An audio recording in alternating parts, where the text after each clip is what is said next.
ပိုင်ရှင်ကလည်းလာမယူစိတ်ကစိုးလာပြီ product ကလောကအမိုင်းဂီယာချင်းချင်းချိန်နေတဲ့အတိုင်းကြားတာတဖန်နာရုပ်နဲ့မလိုက်တော့ easy housing ကနည်းနည်းလေးစားဖို့လိုတယ် smooth ဖြစ်နေအောင်ပါ hello RC Crawler ဝင်ရှင်လာမယ်ကျွန်တော်တို့ဒီ page မှာပြန်လေးကြိုဆိုလိုက်ပါတယ်ဒီနေ့ကျွန်တော် review မပြောခင်မှာဒီကားလေးကကျွန်တော်စီကိုရောက်ထားတာဘယ်တော့ကြာပြီလဲဆိုတော့ဒါကျွန်တော်ကမဟုတ်ဘူးเนาะဒါဟိုကျွန်တော် page မှာ GI4 Defender တင်တာတချို့တွေမြင်မှုကြလိမ့်မယ်ဒါကလုံးဝ brand new ကျွန်တော်စီကိုဘလိုတယောက်ကလာပို့ထားတာဒီကားလေးကိုစင်မေးပါဆိုပြီးလာပို့ထားတာ maybe နောက်တစ်လလောက်ဆိုရင်တင်းပြေသွားပြီအဲ့တော့အကြားထဲမှာသူနဲ့ကျွန်တော်နဲ့ Messenger နေတော့အဆက်အသွယ်ရတယ်သူဘာလေးတွေ upgrade လုပ်ချင်ပါလဲဆိုရင်ကျွန်တော် upgrade လုပ်ပေးလိုက်တယ်လာပို့ကလေးကကျွန်တော်ဒီကားဂတ်ဖာကြီးနဲ့ပြီးနောက် accessory ဖားလိုက်ကြီးတစ်ဖာအဲ့တော့အခုဘာတွေလဲဆိုတော့မို့ upgrade လုပ်မဲ့ဟာတွေအဲ့ကိုကြည့်တယ်ဆိုတော့ပုံမှန်အဖြစ်ကျွန်တော်တို့နဲ့လည်းဒီ weekly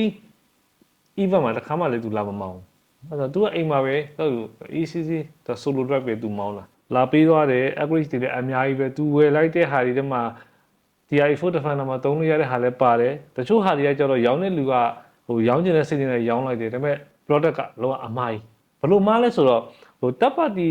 ကုမ္ပဏီကဟာကိုကျွန်တော်တို့ after market မှာ spare parts ကိုဝယ်ပြီးဆိုရင် spare parts ပဲဝယ် accessory ပဲဝယ်တပ်ပတ်ဒီကဟာကိုဝယ်ပြီးဆိုရင်ကျွန်တော်တပ်ပတ်ဒီအမှန်ကန်ရရင်ကောင်းတယ်အဲ့လိုမှမဟုတ်ဘဲနဲ့တပ်ပတ်ဒီကိုမှပြန်ပြီးတော့ကလုံးရိတ်ထားတဲ့ဟာဆိုရင်ဘလောက်ပါတီလောက်ဖြစ်သွားမလဲဆိုတော့အဲ့လိုဟာတွေကြာရင်ကျွန်တော်တို့ကသုံးရတာအဆင်မပြေတော့ဘူးသူဝယ်လာတဲ့ accessory တွေမှာသုံးရတာလည်းရှိသလိုသုံးမရတဲ့ဟာလည်းပါတယ်ဒါဒီကိုကျွန်တော်ဒီကားလေးမှာကျွန်တော်ဘာတွေဆင်ပေးထားလဲဘာတွေ upgrade လုပ်လိုက်လဲဆိုတာဒီ video လေးမှာဆက်ကြည့်ပေးပါ okay အားလုံးပဲ let's go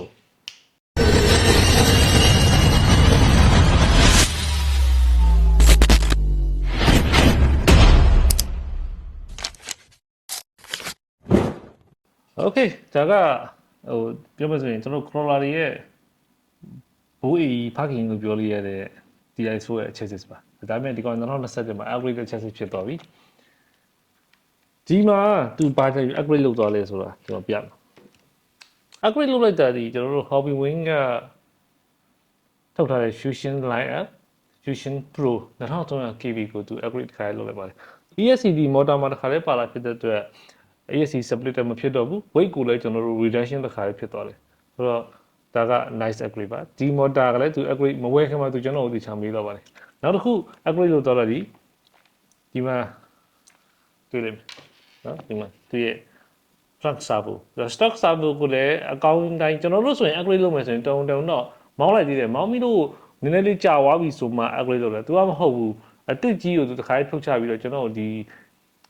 servo ကိုသူဝယ်လာတဲ့ဟာကိုကျွန်တော်တစ်ခါတည်း upgrade လုပ်ခင်လိုက်ပါတယ်ဆိုတော့ဝယ်လာတဲ့ servo ကလည်း pink servo အရင်နာမည်ကြီးတယ်ဒီ brand ကတော်တော်မိုက်တယ်60 kg ကို upgrade လုပ်လို့ဆိုတော့60 kg ရွေးရဖြစ်တော့တော်တော်လေးကို enough ဖြစ်သွားပြီ rock crawling တော့လည်းအဆင်ပြေတယ်ဒီမှာတခုကျွန်တော် changes လုပ်ပေးလိုက်တယ်ဒီ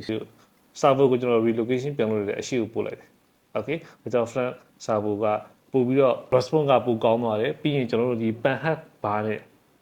မတိုက်တော့ဘူးအဲ့ဒီကောင်လေးကျွန်တော် relocation ပြန်လုပ်ပေးလိုက်တယ်အဲ့တော့သူဒီမှာ upgrade လုပ်လိုက်တဲ့ဟာတွေတွေ့လိမ့်မယ်ဒီ axis စီဒီ axis တွေ့လားဒီ axis နှစ်ချောင်းလုံးကို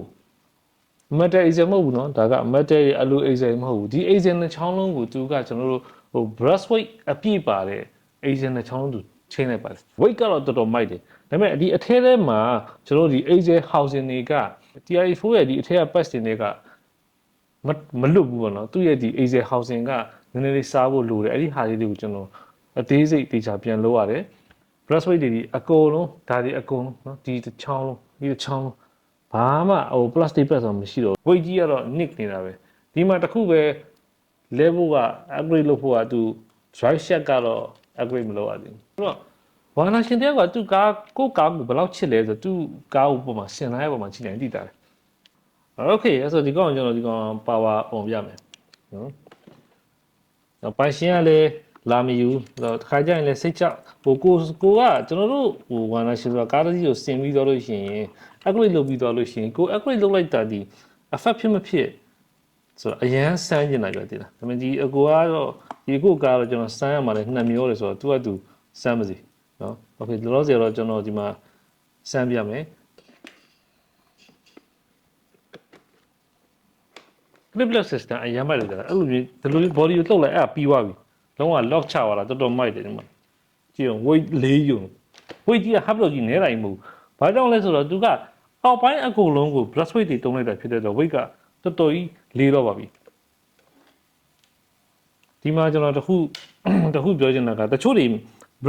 brushless motor upgrade လုပ်လိုက်တယ် motor pinion နဲ့ spark gear နဲ့ကို machine လုပ်တဲ့ချိန်ကျရင်တခြားလေးလာဖို့လိုတယ်ဆိုတော့ gear ကကျွန်တော်တို့ဒီကောင်ဆိုရင်ကျွန်တော်ပြမယ်